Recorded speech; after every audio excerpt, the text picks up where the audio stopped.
ห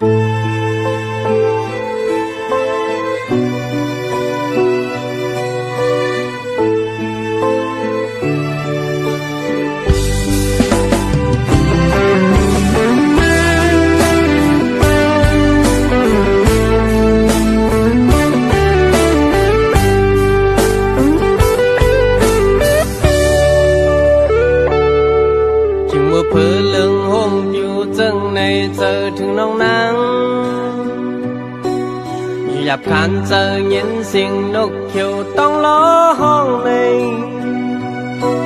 ไปยันไกลกันขาวยามครอบครัวเดือน4 ปีแล้วก็ไปจังขึ้นไข่ความมันสู่วันนั้น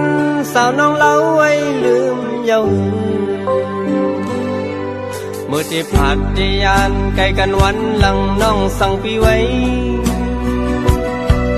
ตาที่หันกันครบ1 ปีเมื่อปลายเดือน4ถ้าหามีวันคืนไล่หักกันเดือน4 ปีในก็พี่เดมาหาใจพี่เพียวมาเยาและหาน้องซ้ำตึงมีเลย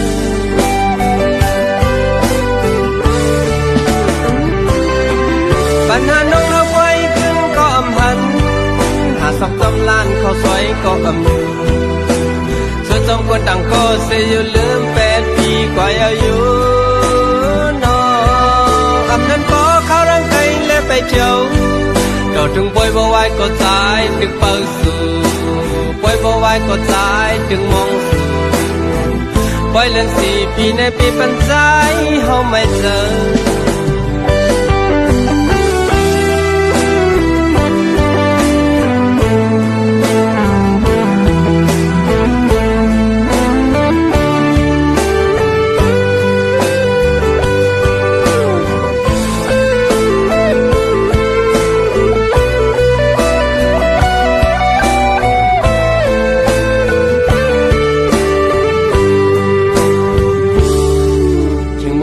เรื่องห้องอยู่จังในเจอถึงน้องนาง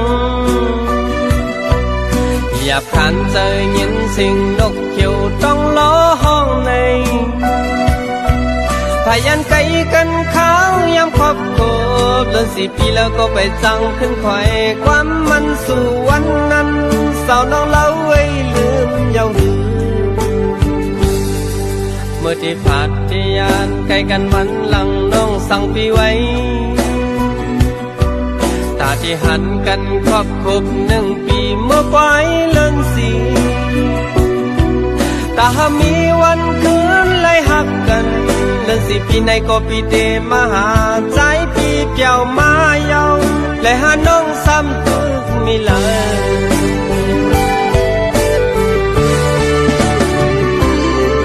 ปัญหาน้องเลิกไว้ขึ้นก็อำหันหา2 3 ล้านเขาสวยก็อำอยู่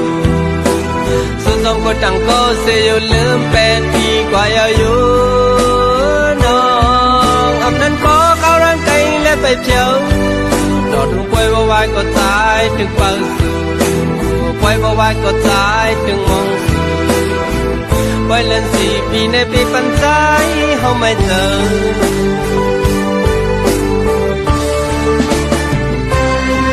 ปัญหาน้องเลิกไว้ขึ้นก็อำหัน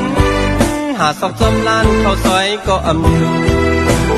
ส่วน2 คนต่างก็เสียอยู่ลืม8 ปีกว่าอายุน้องอำนั้นก็เข้าร่างกายและไปเที่ยวต่อถึงป่วยบ่ไหวก็ตายถึงเปิดสู่